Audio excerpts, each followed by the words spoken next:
Hello, నీకోసం పొద్దున్నుంచి try చేస్తున్నాను. ఏమైపోయా? పొద్దున్నుంచి పోలీస్ స్టేషన్లోనే ఉన్నాను. నువ్వెవరమ్మా? నీకేం కావాలి? పోలీస్ స్టేషన్లోనా? ఏంటి వాయిస్ మార్చి మాట్లాడుతున్నావు? నేనేం వాయిస్ మార్చి మాట్లాడడం లేదు. నా వాయిస్తోనే మాట్లాడుతున్నాను. నేను 1 టౌన్ ఇన్స్పెక్టర్నమ్మా. ఇది పల్లోడు ఫోనేగా? ఇది పల్లోడు ఫోనే. ఒక దొంగతనం కేసులో లోపలేసాం. సార్, ఏమైంది? నీకు విషయం తెలియాలంటే డైరెక్ట్ గా స్టేషన్కి రామా. సార్, పల్లోడిని ఎందుకు అరెస్ట్ చేశారు? ఫోన్లో మాట్లాడింది నువ్వేనా? అవును సార్. వాడు నీకేమవుతాడు?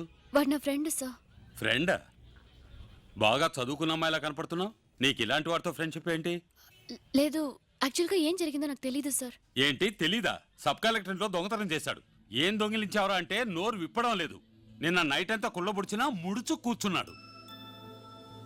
ఒక్క మాట మాట్లాడితే ఒట్టు. వాడు నీకు ఫ్రెండే కదా, నువ్వు అడిగి చూడు. 302 వాడిని తీసుకురా. రారా రమ్మంటుంటే. సార్, ఎంత కొట్టినా ఆవిడ ఇలాగే ఉంటున్నాడు సార్. నోరు విప్పడం లేదు సార్. సార్, కొట్టి కొట్టి లాటి విరిగిపోయింది సార్. రై, ఏం దొగిలించావరా? నోరు తెరిచి చెప్తావరా? చూడమ్మా చూడు, ఎన్ని దెబ్బలు తిన్నాడు చూడు. ఎంత కొట్టినా నోరు విప్పట్లేదు. నిజం చెప్పరా? ఏం దొంగలించావు చెప్పరా? చెప్పు. చెప్పరా? అసలే బక్కోడి. Sir, please sir. సార్, ఒక నిమిషం సార్. నేనే అడిగి చెప్తాను సార్, ప్లీజ్. అడిగి చెప్పు. రావయ్యా, నిజం చెప్పాడు బతికిపోతాడు. ఇది? లేదా కళ్యాణ్ రావుడు కమలాసంలో ఉన్న ఖైదీ పనులు మాత్రం బాగానే చేస్తున్నారు. నోరు ముయ్. దొంగతనం చేయాల్సిన అవసరం ఏంటి? నీకు డబ్బు ఏదైనా కావాలంటే నన్ను అడిగొండొచ్చుగా. అయ్యయ్యో, నగలు డబ్బు గట్రా అన్ని అక్కడే ఉన్నాయమ్మా. అవి కాకుండా ఇంకేవో దొంగిలించాడు. అవేంటో అడిగి చెప్పు. డబ్బు నగలు కాక మరి ఇంకేం దొంగతనం చేసావురా? ఇంతమంది అడుగుతున్నావుగా, ఇన్ని దెబ్బలు తిన్నావుగా, నోరు తెరిచి చెప్పురా.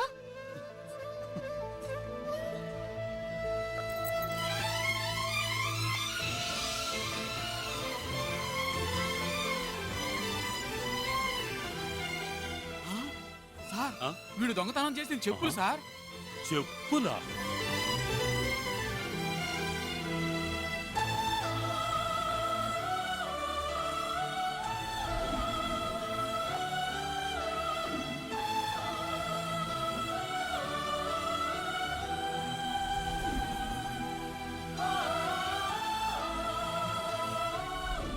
ఎక్స్క్యూజ్ మీ, ఆల్రెడీ వీటిని పర్చేస్ చేశారు. ఇంకో పేరు లేదా? Sorry ma'am, we have only 1 pair. It's okay. నాకు బాగా నచ్చాయి, కానీ ఇంకెవరో కొనుక్కున్నారు. అందే ఉందండి, కావాలనుకున్నారుగా, వస్తాయి. ఎలా వస్తాయి? గాల్లో ఎగురుకుంటూ వస్తాయా? లూసు. రావాలనుంటే తప్పకుండా వస్తాయండి.